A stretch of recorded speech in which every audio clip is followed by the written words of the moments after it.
Good day. So I have some really cool stuff to show you. A lot of these are from Odoms, my favorite orchid vendor of all time for Cattleyas, and this one did come from Odoms. It didn't come in bud, but it had a new growth, and that new growth bloomed. It had a great root system on unboxing, and I did repot it into hydroponics. I will say my hydroponic system does seem to have some flaws. I'll have to make a video about it because I threw away a few plants that just did terribly in that setup. So that video will come. I don't know when, but it's coming. And in any event, this is Cattleya Green Emerald Orchid Queen.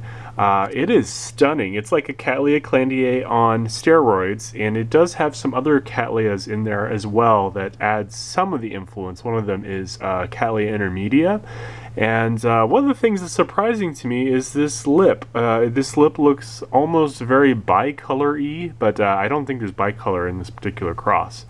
It is fragrant. It smells.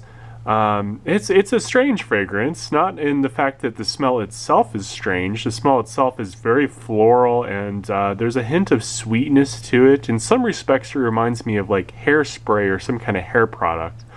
But in any event, it is fragrant. You can detect it from a few feet away, but it's mild. It's strange because you can detect it, but when you go to smell it, it's not very heady. It's not very defined. There's a lot of what I like to call fragrance low notes instead of like kind of the sharp high notes you find in some other very fragrant orchids, like in the Mari Song, for example. There's a lot of high notes. There's a lot of sweetness, kind of things that end on an up note in your nose. This does not have that. It's kind of like a lot of low register smells. I don't know if my nose just isn't very good at detecting it, but in any event, here she is. I don't know how often she blooms per year. I mean, when I look at the previous growths, each one of them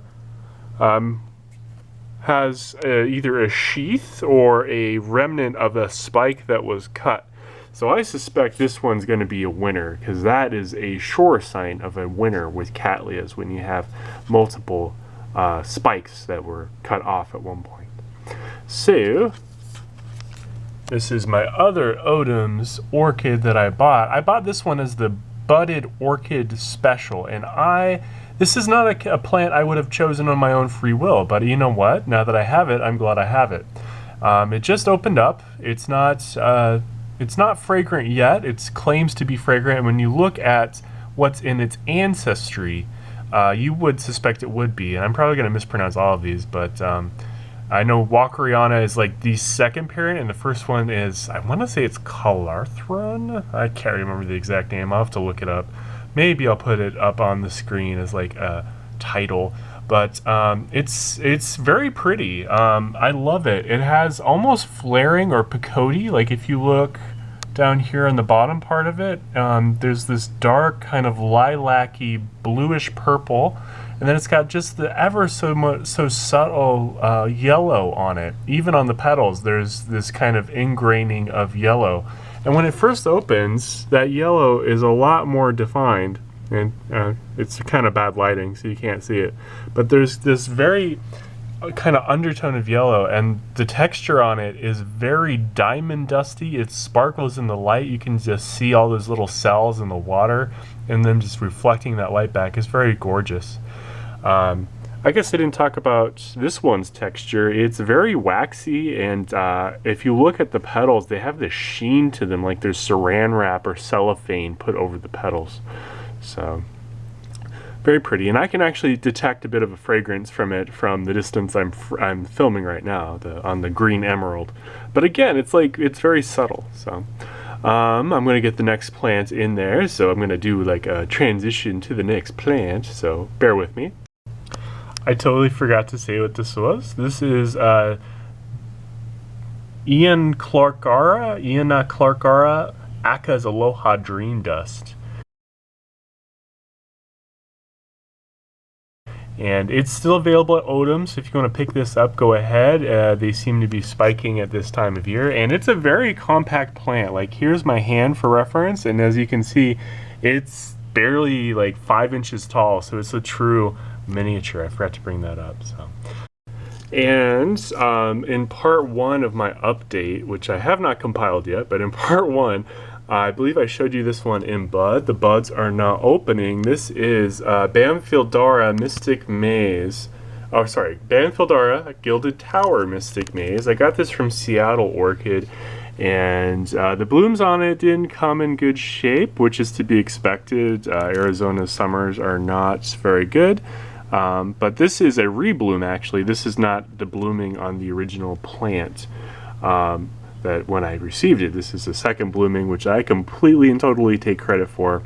And the blooming on it is just really fantastic. I had this one before. I actually found it at a Fry's, believe it or not, in Phoenix. And I got rid of it because this plant is very huge. It's huge, it's imposing, the spikes are awkward and go up and seek the light. It's just kind of one of those plants that is not very conducive to growing under lights, but you know what? When I got rid of it, I regretted it immediately because this one blooms multiple times a year. It's fragrant. It's kind of an unusual fragrance. It's not one that's delicious, but it's very tea-like. It's a kind of strong honey and herb type of thing going on, so it's almost like a sweetened green tea if you think about it. And the fragrance is detectable from a few feet away from the plant once it gets going. Mine has not quite gotten going yet with that fragrance. And I'm a sucker for yellow contrast, and this one has that, and I'm a sucker for fragrance, and I'm a sucker for patterning, so this hits all the notes on me. I'm never getting rid of this plant again, because when I got rid of it, I regretted it immediately, and yeah, it's hard to beat it. So anyways, here she is. Banfieldara, I believe, is a cross between Brassia, which is why it looks spidery, and Adaglossom, and there's a bunch of other stuff in there, which is why the name is kind of messed up. But in any event, here she is. I actually have a second spike coming up on her because she made 2 new growths this year. So here she is. That's the other spike, so I'm looking forward to this one being in bloom for quite some time. I did have, well, actually I talked about it in my other video, so I'm not going to go into it too deeply, but odd pitting on the bulbs, so some kind of insect or disease is causing that. But in any event, I have some really nice blooms. No sign of disease on these blooms or buds whatsoever, so very pleased with that. And here's the whole spike. It is very large and imposing, but in any event, on to the next plant. Next up is the Zygopetalum Advance Australia, and the clonal name is HOF, I believe. I don't know what that stands for. I'm sure it's a nursery of some kind. I got quite a few spikes on her, and she is very beautiful. The fragrance has not kicked in yet. I think, if I recall correctly, this one takes a little bit to get going with the fragrance, so you really only get like 1 week worth of fragrant blooms. The rest of the time, the blooms are kind of building up to being that fragrance. So it's a big ramp up to being fragrant, and then the blooms fade away because they only last 3-4 weeks. I don't believe the hype about these lasting for months. They just do not last for months. It's only about 1 month. My leaves are not in good shape. Apparently some Zygopetalums, they just get ugly leaves and they lose them frequently, so what you're left with is just kind of empty bulbs, with leafless bulbs, I should say. And mine is in a kind of hybrid potting situation. It's a very chunky inorganic medium mixed with sphagnum moss, and it is a wick watering system.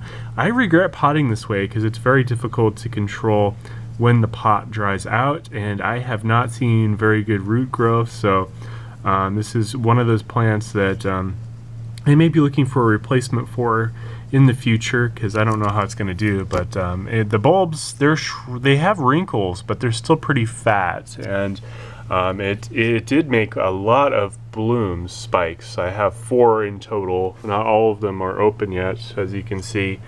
And oh my goodness, I almost broke a bud. One of my other plants is going to show you.